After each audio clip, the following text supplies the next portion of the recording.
May 17th, 1990. A Warner Brothers screening room in Manhattan.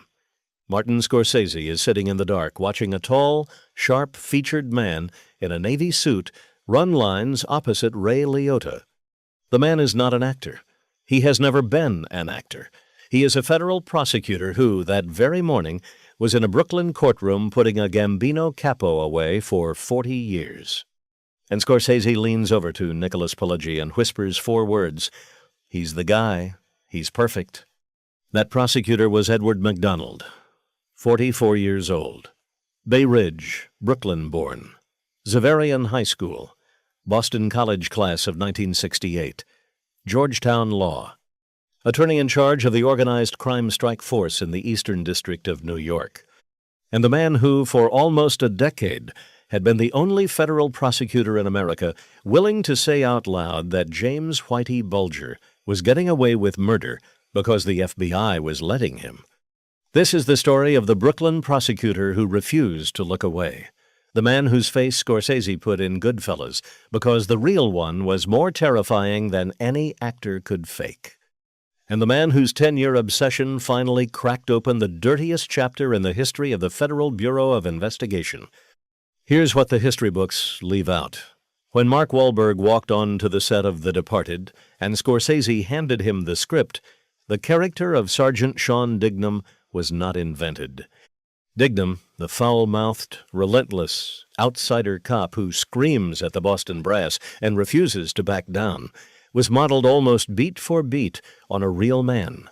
And that man was Ed McDonald.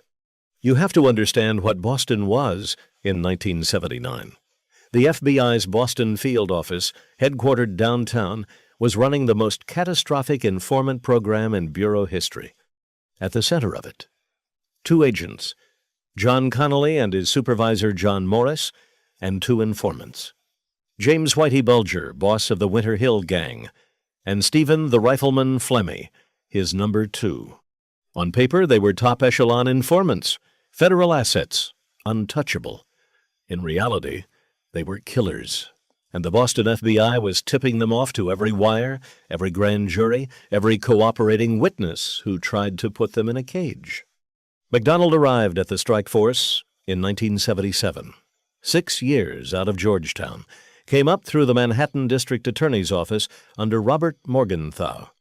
He was Brooklyn, raised in a tough Italian and Irish neighborhood off Shore Road. Kids he'd grown up with had ended up made guys in the Colombos and the Gambinos. He knew how wise guys talked. He knew how they moved. He knew the difference between a real informant and a guy who was using the FBI as a weapon against his rivals. And the first time he heard Whitey Bulger's name attached to the words top echelon informant, every instinct in his body went cold. By 1982, McDonald was attorney in charge, 13 prosecutors under him. A jurisdiction that stretched from Brooklyn out across Long Island and, when conspiracies crossed state lines, anywhere the bodies fell. And the bodies were starting to fall. May 27th, 1981. Tulsa, Oklahoma, Southern Hills Country Club. A businessman named Roger Wheeler, age 55, finishes a round of golf, walks to his Cadillac in the parking lot. A man in a fake beard walks up to the driver's side window. 1 shot. Point blank. Between the eyes. Wheeler dies, slumped over the steering wheel of his own car. Wheeler was the owner of World Jai Alai, a gambling empire headquartered in Miami with front-ends up and down the East Coast. He had purchased the company in 1978, and he had just discovered that someone was skimming $1 million a year out of the Hartford parimutuel operation. He had a meeting scheduled to fire the entire executive layer. He never made the meeting. The skim was being run by a man named John Callahan, former president of World Jai Alai, a Boston accountant with a triple life. By day, a respectable executive. By night, a Winter Hill Gang associate who drank with Whitey Bulger at Triple O's Lounge in South Boston. Callahan had handed the contract on Wheeler to Bulger. Bulger had subcontracted it to a Winter Hill hitman named John Martirano, who flew to Tulsa, pulled the trigger, and flew home. The Tulsa police were nowhere on this. The Oklahoma cops had no idea who Whitey Bulger was. They called the Boston FBI. The Boston FBI told them, in writing, that Bulger and Flemmi had nothing to do with it. That memo was drafted by John Connolly. It was a lie, and it would haunt the Bureau for the next 30 years. Here's where MacDonald enters the bloodstream of the case. A Winter Hill associate named Brian Halloran, a low-level enforcer drowning in cocaine debt, walked into the Boston FBI office in January of 1982 and offered to give up Bulger. Halloran told the agents the entire Wheeler hit, names, dates, the Miami connection. He told them Callahan had ordered it, Bulger had organized it, Martirano had done it. He asked for witness protection. Connolly walked the file straight to Whitey Bulger. On May 11th, 1982, Northern Avenue, Boston waterfront, 5:30 in the evening. Halloran is walking out of the topside lounge with a fish peddler named Michael Donahue, who offered him a ride home. Donahue is married, 3 kids. He has nothing to do with anything. Bulger pulls up alongside in a blue Chevrolet with a ski mask over his face. He empties a carbine into the car. 60 rounds. Halloran is hit 22 times. Donahue, the innocent man, dies behind the wheel. Halloran, somehow still breathing, is asked by a paramedic who shot him. He says, "Jimmy Flemmi, the last lie of a dying rat." He gave them the wrong brother because he knew, even bleeding out, that if he gave them Whitey, he was killing his own family. 3 months later, July 31st, 1982, Miami International Airport. Long-term parking. A maintenance worker notices blood pooling from the trunk of a 1981 Cadillac. Inside, John Callahan, 2 bullets in the back of the head. The Wheeler conspiracy is now eating its own. This is where MacDonald, in his Brooklyn office, started keeping a private file. Not an official one, a personal one. Names on index cards. Dates. Connections. He began to see the pattern that the Boston FBI either could not see or refused to. Every witness against Bulger ended up dead. Every cooperator who whispered the name disappeared. And every internal bureau report exonerating Bulger came back to the same desk, John Connolly's. The Boston FBI shut MacDonald down at every turn. The Brooklyn prosecutor with the Italian-Irish accent, they called him in interoffice memos. The New York guy. He doesn't understand how things work up here. Boston is different. Boston has its own rules. Whitey is ours. Stay in your lane. MacDonald did not stay in his lane. In 1984, MacDonald's office indicted a Boston bookmaker named Anthony Ciula in a horse race fixing case. Ciula flipped. Ciula told MacDonald that Whitey Bulger had been part of the fix. MacDonald sent the information to Boston. Nothing happened. He called the Boston U.S. Attorney directly. Nothing happened. He went over their heads to the Department of Justice. Memos went out. Memos came back, and nothing happened. Here is the thing about Ed MacDonald that the Boston FBI underestimated. He did not lose his temper. He did not write angry letters. He simply opened another file, and another, and another. While he was building that file, Pileggi called him. 1988. Pileggi was the co-writer of a screenplay based on his book Wise Guy, the story of Henry Hill, a New York hood who had flipped for the Brooklyn strike force and gone into witness protection. The lead prosecutor on the Hill case had been a young attorney named Ed MacDonald. Hill had loved him. Hill said, on the record, that MacDonald was the only suit in the federal building who did not look at him like he was an animal. Pileggi wanted to use the actual witness protection speech MacDonald had given Hill almost verbatim in the film. Scorsese sent a location scout named Robin Standifer to MacDonald's Brooklyn office to take photographs for set design. As Standifer was packing up, MacDonald looked at her and asked, "Who's playing me in the movie?" She said, "We haven't cast it yet." MacDonald said, "I'll do it. I'll play myself." An hour later, his phone rang. It was Pileggi. He had Scorsese on the line. "You want to do a screen test, kid?" MacDonald flew in. He read opposite Liotta. Scorsese watched 2 takes. Then he said the only words that matter in Hollywood. "He's the guy. He's perfect." You have seen the scene 1,000 times. The Federal Building.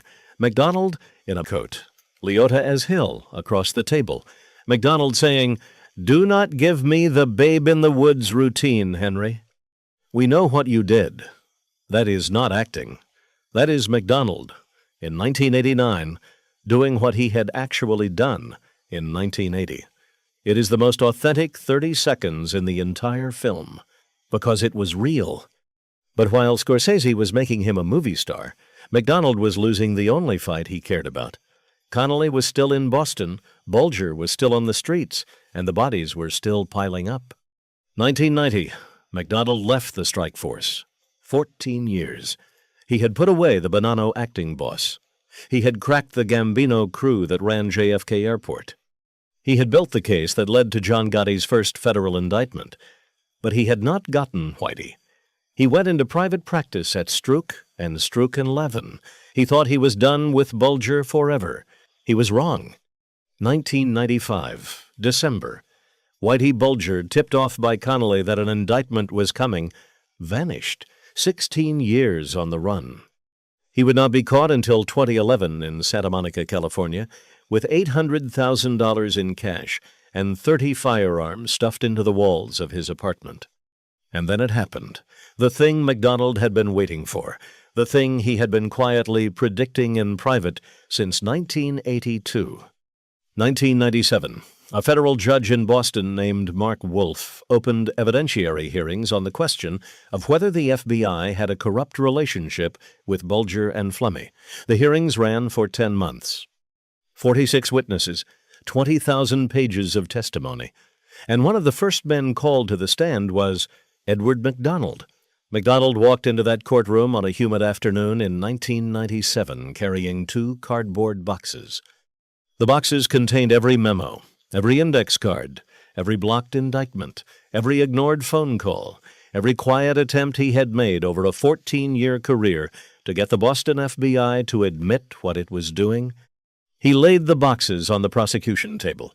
He raised his right hand, and for 6 hours he walked Judge Wolf through every single moment that the Boston field office had chosen Whitey Bulger over the United States Department of Justice. He testified that he had been told, in 1982, to back off. He testified that Connolly had personally called his office and demanded he stop. He testified that the Tulsa memo exonerating Bulger had been a fabrication. He testified that Halloran had been murdered because the FBI had told Bulger that Halloran was talking. He testified that every door he had tried to open had been welded shut by men who wore the same badge he did.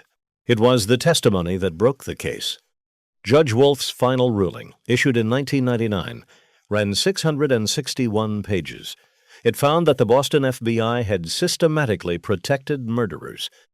It found that Connolly had committed crimes. It found that Bulger and Flemmi had been allowed to kill, deal cocaine, and extort businesses for 20 years under federal protection. The ruling cited MacDonald's testimony 47 times. John Connolly was indicted in 1999, convicted in 2002, sentenced to 10 years. In 2008, a Florida jury convicted him again, second-degree murder. The Callahan hit, 40 years. He is still in prison. John Morris, Connolly's supervisor, received immunity in exchange for his testimony. He admitted on the stand that he had taken $7,000 in cash from Bulger. He admitted that he had warned Connolly when wires were going up. He admitted that he had effectively helped run cover for 2 of the most violent gangsters in American history. He retired with a federal pension. Whitey Bulger, after his capture in 2011, was tried in 2013, convicted of 11 murders, sentenced to 2 consecutive life terms, plus 5 years. On October 30th, 2018, transferred to USP Hazleton in West Virginia. Within 12 hours of his arrival, 3 inmates rolled him out of his wheelchair, beat him to death with a padlock stuffed in a sock, and tried to cut out his tongue. 89 years old. He bled to death on the concrete floor of a prison cell. The murder remains officially unsolved. Nobody in law enforcement has tried particularly hard to solve it. Stephen Flemmi got life. He testified against Connolly.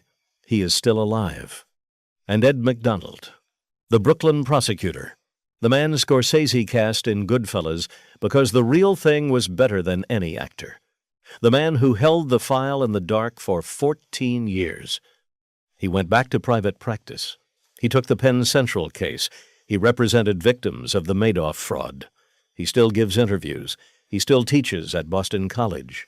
He is in his 80s now, and whenever a reporter calls and asks him about Bulger, he says the same thing. It should never have happened. We had the file. We had the names. We had everything. And the system we built to stop them was protecting them instead. Here's what the story of Ed McDonald really tells you. Forget the movies. Forget The Departed. Forget the Mark Wahlberg performance. The reason that character feels so true is that the real man behind it spent 14 years being told he was wrong by people who knew he was right. The reason the Boston FBI dismissed him as a Brooklyn outsider was that he was the only one in the room who could not be co-opted. He had no career to protect in Boston, no relationships to preserve, no bureau loyalty to compromise his judgment. He was, in the most literal sense, an outsider, and that is the only kind of man who could have done what he did. The Mafia did not destroy the Boston FBI. The Boston FBI destroyed itself by deciding that one informant was worth more than the rule of law, by deciding that Whitey Bulger's intelligence on the Patriarcha family was a fair trade for the lives of Roger Wheeler, John Callahan, Brian Halloran, Michael Donahue, and at least 14 other human beings who never got to grow old. Ed McDonald did not save them. He could not. But he is the reason their names entered the federal record. He is the reason Wolf wrote that ruling. He is the reason Connolly is in a cell. And he is the reason every bureau supervisor since 2001 has had to sign an informant policy that reads, in part, like an apology letter to him. That is the price of being the only honest man in the room. You do not get to win. You only get to be right. And eventually, if you live long enough, you get to watch the people who called you a fool walk into court and be convicted by the file you kept. Ed McDonald played himself in Goodfellas because nobody else could, and the system played him for a fool for 14 years. In the end, the file outlived them all. That is the real story of Sergeant Dignam. Not a movie character, a Brooklyn kid from Bay Ridge who refused to blink, who carried 2 cardboard boxes into a federal courtroom in 1997 and changed everything. If you found this story fascinating, hit subscribe. We drop a new mob documentary every week. Drop a comment. Tell us, who is the most overlooked prosecutor or cop in mob history? We are building the next file right now.